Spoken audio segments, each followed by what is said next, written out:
Et pour aborder le même sujet, tel la reprise du tourisme en Égypte et même le boom touristique que l'Égypte a témoigné durant les 9 derniers mois, nous avons le plaisir d'accueillir Madame Dalia Fathi. Vous êtes experte en tourisme. Bonsoir.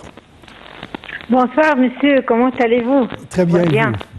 Alors, on a bien remarqué qu'il y a une reprise de tourisme qui a même, selon les chiffres officiels, abouti à injecter dans le pays plus de 10 milliards 300 millions de dollars. Alors, quelles sont les raisons de cette reprise du tourisme? Vraiment, tout ce que veut dire, vous avez dit maintenant annoncé que le tourisme a cette saison-là selon le niveau et pourcentage qui s'était élevé. Je vois que cette saison-là, c'est une saison unique, que toutes les nationalités presque, ils ont saisi qu'il y a un projet ici très important selon le grand musée des pyramides, selon les sites balnéaires, tout ça, c'est important de le voir cette saison. En toute façon, le tourisme s'était arrêté il y a longtemps, d'une façon énorme selon des pays comme l'Allemagne, comme par exemple les États-Unis, les Anglais. Tout ce monde-là vient rarement à cause des guerres et tous les embêtements qu'on a eus il y a quelques années. Mais cette saison, moi je vois que le tourisme est venu avec un nombre pas mal de touristes. Alors, en même temps, ils font des visites assez difficiles dans le Caire et jusqu'à Boussimbel, sur le site balnéaire. Ils continuent des programmes qu'on appelle super langues. C'était rare de trouver ces programmes sur le plan du tourisme cette saison. Et malgré qu'il y a une élévation de température en Égypte, mais quand même, ils ont favorisé de passer l'été ici. En toute façon, aussi, je peux annoncer que les groupes aussi, c'est en famille comme avant. On voit la grand-mère avec ses enfants, avec ses petits-enfants. Et ça, c'est un tourisme riche de culture et riche de connaissances. Bientôt, on n'a pas annoncé une date précise jusqu'à maintenant, mais bientôt il y aura l'inauguration du grand musée de l'Égypte qui sera le plus grand musée archéologique au monde. Alors, est-ce que vous attendez à ce que l'inauguration de ce grand musée attirera plus de touristes? De mon point de vue, parce que moi je travaille il y a 6 ans dans le domaine du tourisme, entre agences touristiques, entre guides touristiques, entre aussi une guide qui existe sur les conférences sur les grandes villes comme Sharm el-Sheikh. Alors je veux vous dire quelque chose que le grand musée a attiré l'attention du point de vue de l'architecture moderne. C'est-à-dire, moi je fais faire des photos extra jolies devant les sites de pyramides, etc. Et tout cela, il a attiré l'attention. Mais aussi, je dois vous dire que le musée du Caire, c'est un projet qu'on ne peut pas négliger au centre-ville.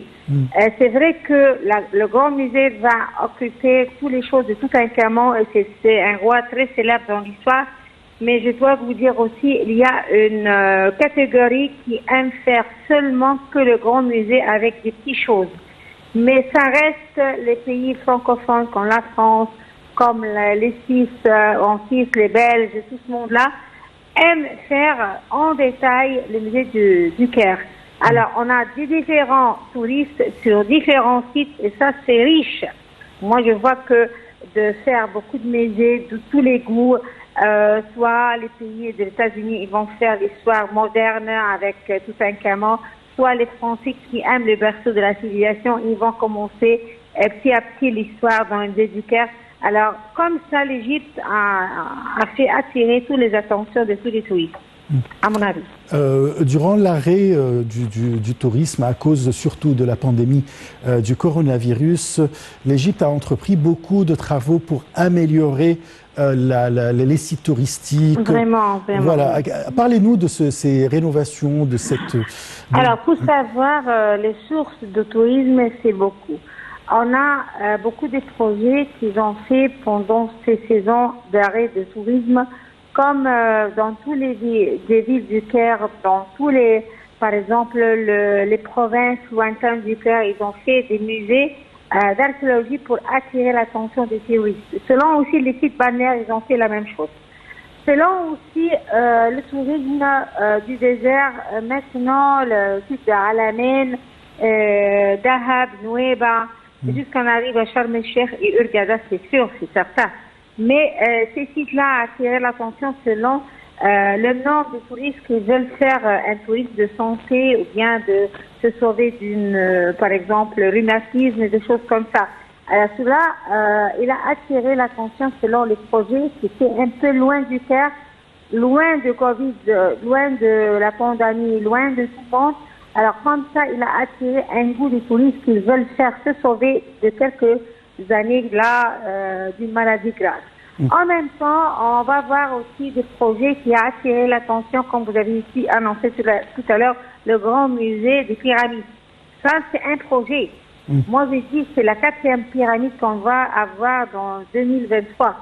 Et tout cela, il a attiré les architectes, les gens qui vont comparer, d'être dans le cas de moderniser un petit peu les sites monumentaux. Et quand même aussi la grande capitale qui est en train de construire maintenant pour le président, c'est très important. Moi, j'ai passé 2 semaines avec les architectes du monde sur la France et sur la Suisse et en même temps sur les Belgiques. Alors, ils ont venu chez moi, ils ont me dit on va faire les sites anciens et des sites modernes. Ils ont comparé entre l'architecture entre les deux. C'est-à-dire, ils ont rentré la tour du Caire, ils ont rentré les tours chinoises dans la grande capitale. Ils ont comparé. Comme ça, ils savent très bien que le projet du tourisme se développe selon tous les goûts. Oui. C'est ça notre but, d'avoir une vie moderne pour les gens qui veulent et une vie ancienne qui étudient l'histoire en même temps. Ça, c'est très important. Bien sûr. Vous avez une très grande expérience dans le domaine du tourisme et en tant qu'égyptologue, mais en même temps dans les entreprises. Alors, comment attirer de nouveaux marchés? Je parle précisément du marché chinois qui exporte des touristes, des dizaines de touristes pour le monde. Moi, je suis très contente que les Chinois maintenant ouvrent leur tête selon l'histoire. Vous savez très bien, les Chinois, depuis longtemps, ils imitent toutes choses sur les plats, sur les écharpes, tout ce qui est les produits égyptiens, c'est avec des photos chinoises. Hein. On va dire des photos égyptiennes, mais saisies dans un projet chinois. Aujourd'hui, non, les Chinois aiment parler de la civilisation. Ils écoutent, ils entendent, ils descendent, regarder les mêmes choses lointaines comme les Français. Alors, même, ils n'ont pas regardé selon la température et comment ça sera leur peau noircie. Non, ils ont oublié là. Là, tout c'était de côté devant l'histoire égyptienne. Et aujourd'hui, je descends parfois dans les groupes mélangés entre les Chinoises qui parlent français, et ils ont vécu en France, c'est sûr, et des Chinoises de race chinoise. Alors bon, ils n'ont pas fait qu'un tourisme est bien correct. Et moi, je vois que dans le plan de tourisme actuel et aussi pour le prochain, ça sera la Chine tout entière. Voilà. Je vous remercie beaucoup, Madame Dalia Fatré. Je rappelle que vous êtes égyptologue et experte en tourisme. C'est la fin de notre émission. Très, très bonne soirée. Au revoir.